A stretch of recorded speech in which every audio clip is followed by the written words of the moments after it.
Buen día, licenciado. Nosotros somos el equipo número 1, en el cual vamos a exponer la NIF 15 ingresos de actividades ordinarias procedentes de contratos con clientes.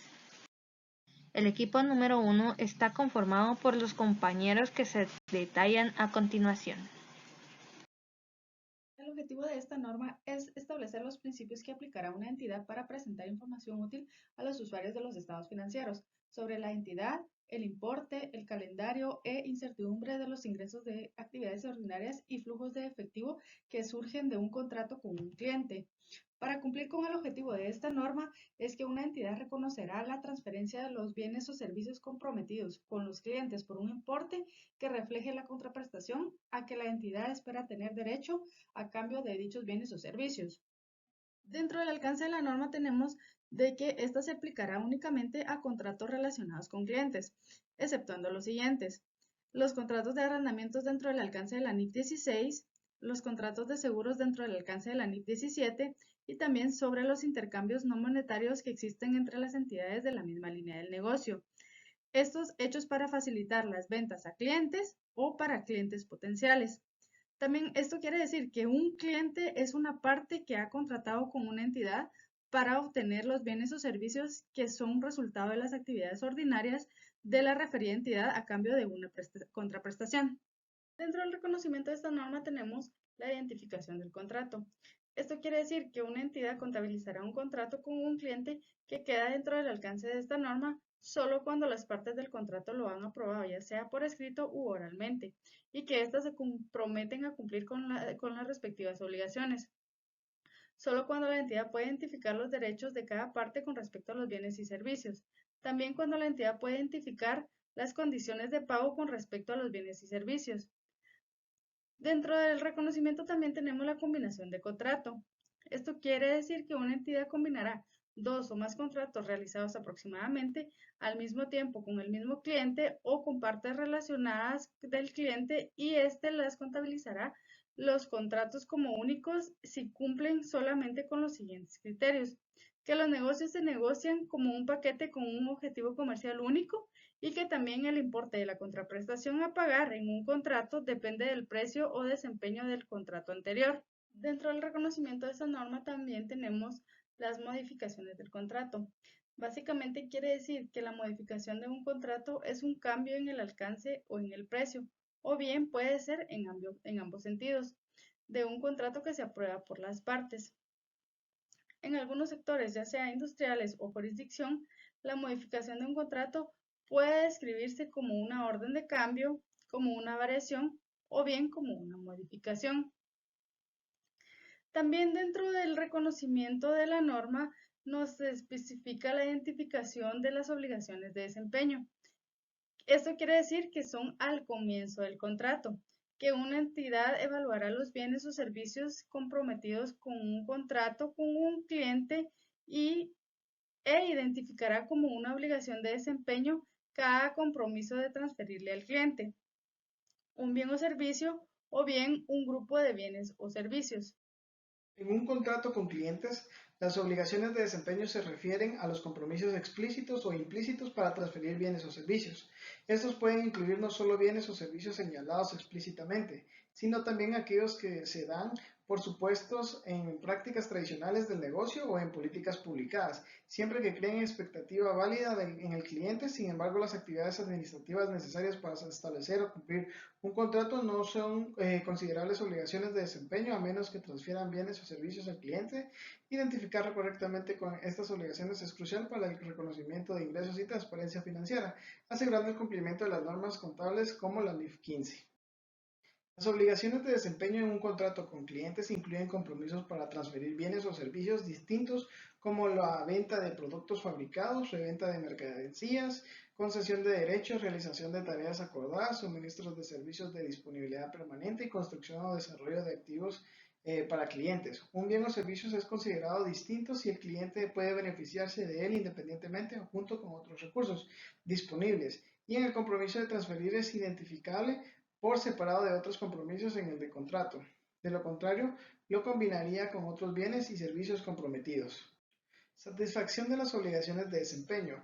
Una entidad reconoce ingresos de actividades ordinarias cuando satisface una obligación de desempeño al transferir bienes o servicios comprometidas al cliente.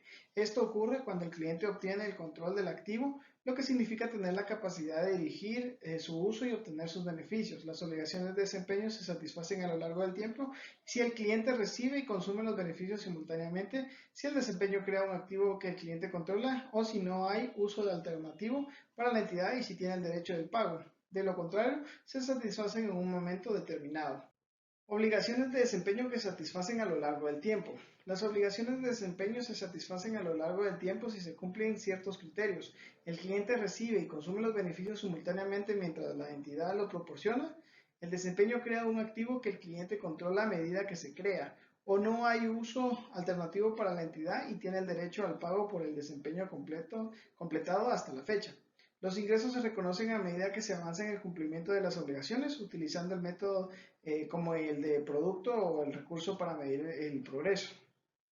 Obligaciones de desempeño que se satisfacen en un momento determinado. Si una obligación de desempeño no se satisface a lo largo del tiempo, se satisface en un momento determinado. Para determinar este momento, se consideran indicadores como el derecho de pago por el activo, el derecho legal al activo, la posesión física, los riesgos y recompensas significativos y la aceptación del activo por parte del cliente.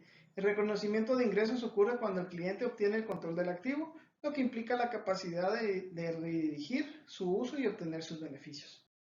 Medición del progreso. Para cada obligación de desempeño que se satisfacen a lo largo del tiempo, una entidad mide el progreso hacia su cumplimiento completo para reconocer ingresos de manera adecuada. El objetivo es representar la transferencia del control de los bienes o servicios comprometidos al cliente. Se aplica un método único de medición para cada obligación y se mantiene consistente para obligaciones similares. Al final de cada periodo de presentación se revalúa el progreso para asegurar una representación precisa del desempeño de la entidad. Medición. A medida que una obligación de desempeño se satisfaga, la entidad debe de reconocer como ingresos el importe de dicha transacción que se asigna a esa obligación de desempeño. Determinación del precio de la transacción. La entidad tomará en consideración los términos del contrato y las prácticas para determinar el precio de la transacción.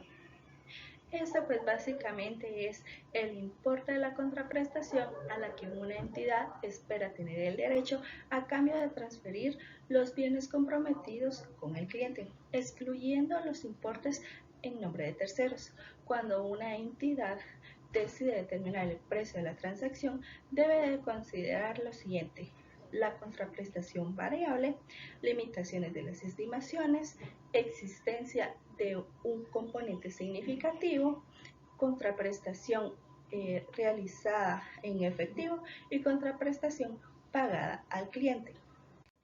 Existencia de un componente de financiación.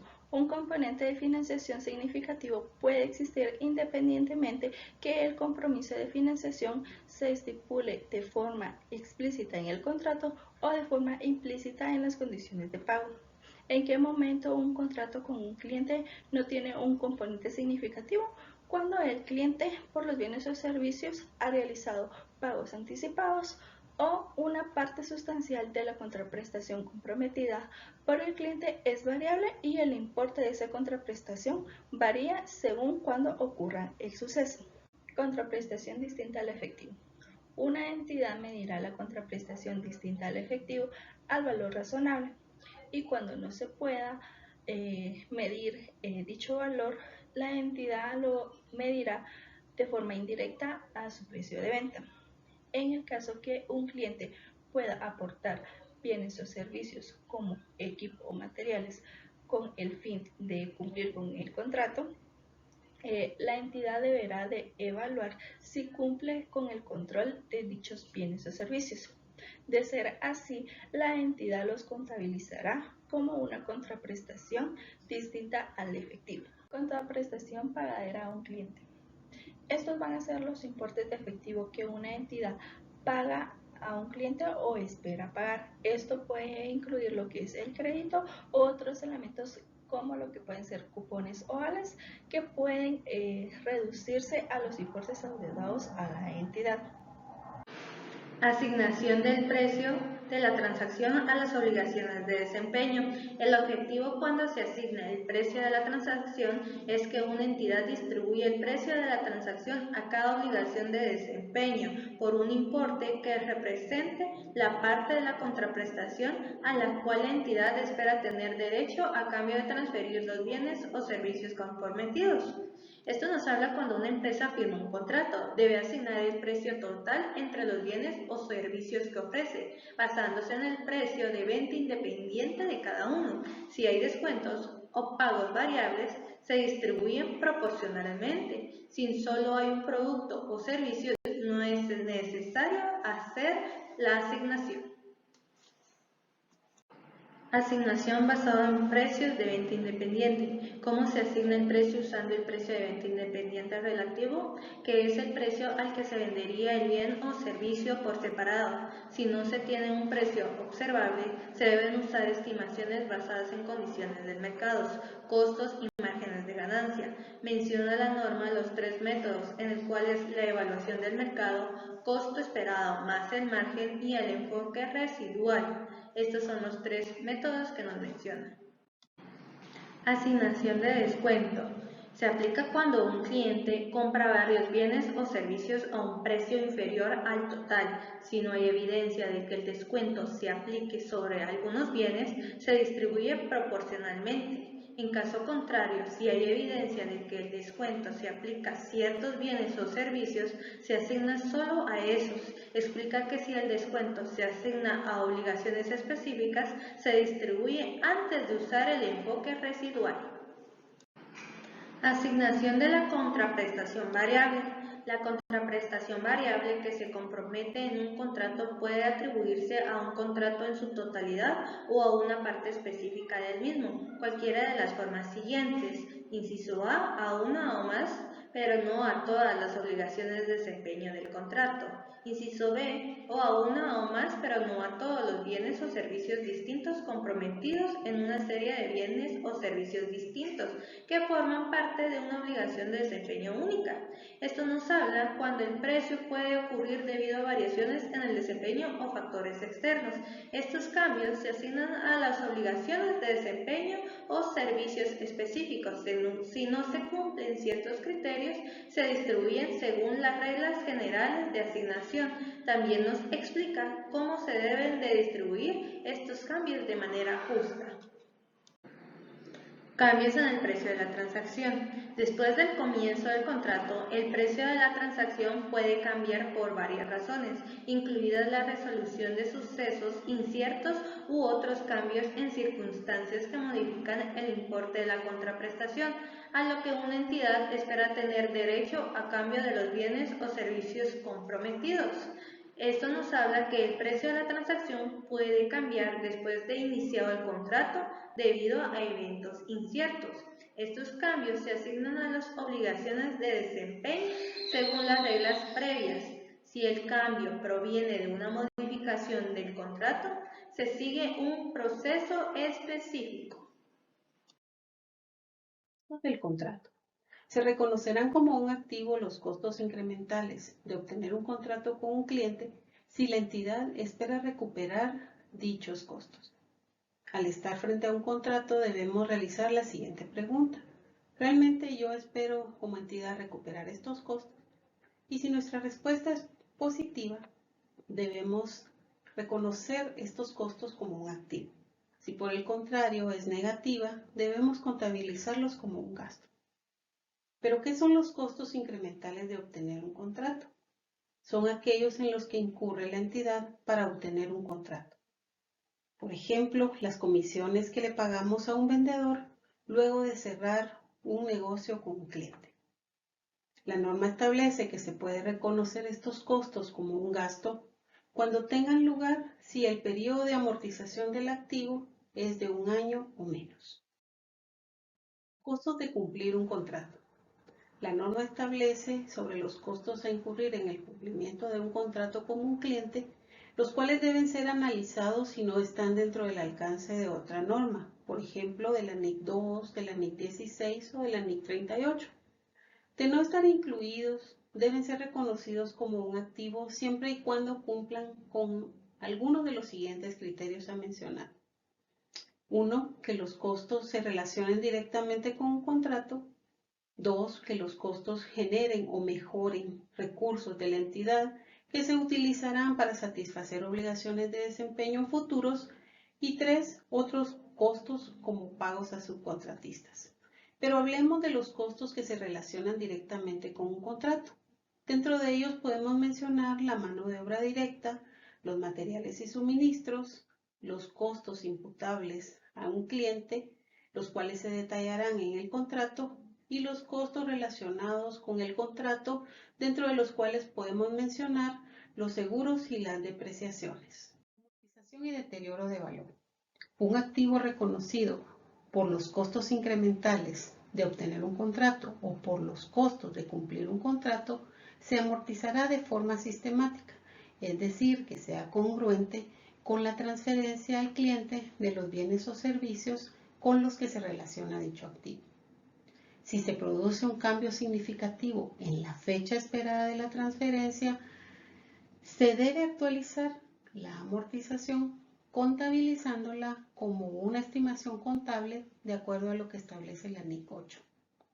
Una entidad reconocerá el deterioro de valor en el resultado del ejercicio, tomando en cuenta el valor en libros de los siguientes datos: el importe pendiente de la contraprestación que la entidad espera recibir a cambio de los bienes o servicios con los que se relaciona el activo, restándole los costos relacionados directamente con la provisión de esos bienes y servicios que no se hayan reconocido como gastos.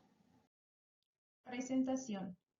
Cuando una de las partes del contrato haya cumplido, una entidad presentará el contrato en el estado de situación financiera, bien sea como un activo o como un pasivo del contrato, dependiendo de la relación entre el desempeño de la entidad y el pago del cliente.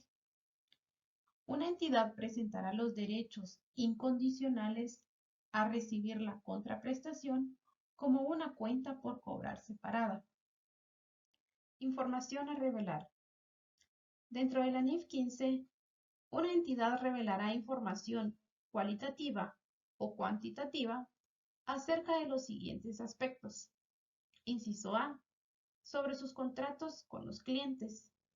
Inciso B, acerca de aquellos juicios significativos y cambios en dichos juicios realizados en aplicación de esta norma a dichos contratos. E inciso C, aquellos activos reconocidos por los costos para obtener o cumplir un contrato con un cliente de acuerdo con los párrafos 91 o 95 de esta norma, los cuales indican que una entidad reconocerá como un activo los costos incrementales de obtener un contrato con un cliente si la entidad espera recuperar dichos costos, o bien si los costos incurridos en un contrato con un cliente no están dentro del alcance de otra norma, como por ejemplo dentro de la NIC 2, inventarios, NIC 16, propiedades, planta y equipo, o NIC 38, activos intangibles. Dentro de los contratos con clientes, una entidad debe de revelar los ingresos de actividades ordinarias procedentes de contratos con clientes que la entidad revelará por separado de sus otras fuentes de ingresos de actividades ordinarias, y también cualquier pérdida por deterioro de valor reconocida sobre cualquier cuenta por cobrar o activos del contrato que surgen de los contratos de una entidad con clientes. Una entidad también debe de revelar la desagregación de los ingresos de actividades ordinarias, los saldos de los contratos, las obligaciones de desempeño, los precios de la transacción asignados a las obligaciones de desempeños pendientes, las soluciones prácticas, sobre la existencia de un componente de financiación significativo o sobre los costos incrementales de obtener un contrato, los activos reconocidos por los costos para obtener o cumplir un contrato con un cliente y la determinación del precio de la transacción y los importes asignados a las obligaciones de desempeño. Esta fue una breve explicación de la NIF 15. Gracias por su atención.